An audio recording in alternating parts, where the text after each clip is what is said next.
No Democratic presidential candidate can claim a win in Iowa yet.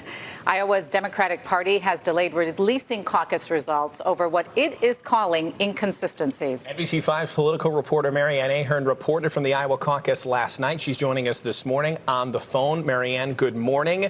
What do we know about what went wrong and what these inconsistencies may be? Alex and Zoraida, it is a state of confusion here in Iowa. Iowa has been first for nearly 50 years. This time, they're blaming the confusion on a new app that with the 1,900 caucus sites were to send in their results. And they're claiming that the app did not work. So online, a technical difficulty. The state party, some are claiming, did not provide training on how to use the app. That seems absolutely crazy. Others are saying it was the county level. So there's a lot of finger pointing going on. But the bottom line is there's about 5 candidates, Warren, Sanders, Buttigieg, Biden, and Klobuchar, who all last night claimed victory. That's just not possible.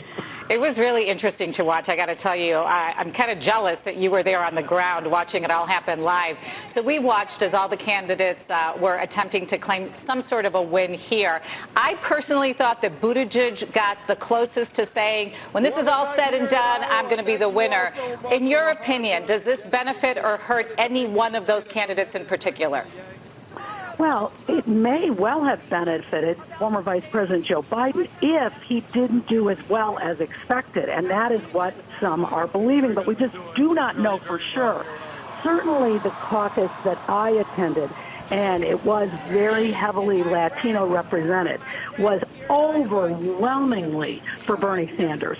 There were literally 3 people in the room for Joe Biden and several hundred for Sanders. Now, that was just one of the 1,900 caucus sites. But for someone who says, I'm the alternative, Biden's campaign all based on, I'm the only one who can do this, if he does end up coming in 4th place, perhaps, that leads to a lot of questions. And you posted that fascinating process on your Instagram page. I encourage people to go check that out because you did a great job documenting that. Do we know when we may have results here, and how much will people trust these results? That is the overwhelming question of trust.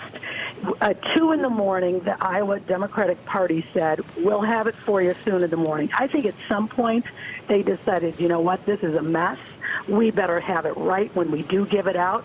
We can't be inconsistent. And yet, all of the candidates have moved on to New Hampshire. They vote next Tuesday.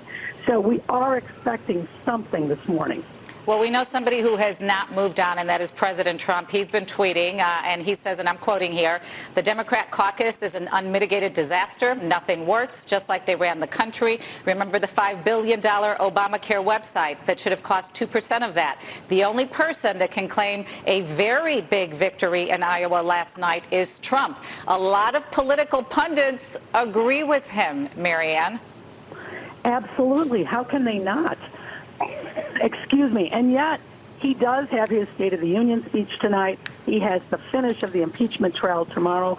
The Republican caucus, clear winner. It was Donald Trump. You know who else, though, it did benefit, I think, somewhat? Mike Bloomberg. He's not in any of the first 4. He is on the ballot in Illinois. He banked on some of this confusion or a muddled result of no clear winner, and he may well benefit from that. Well, as we wait for the results, it'll be on to New Hampshire. Thank you so much for joining us this morning, Mary Ann. We really appreciate it. Thank you, guys. And this app is supposed to be used in Nevada as well, February 22nd. Maybe by then. We'll see what it shakes out to do.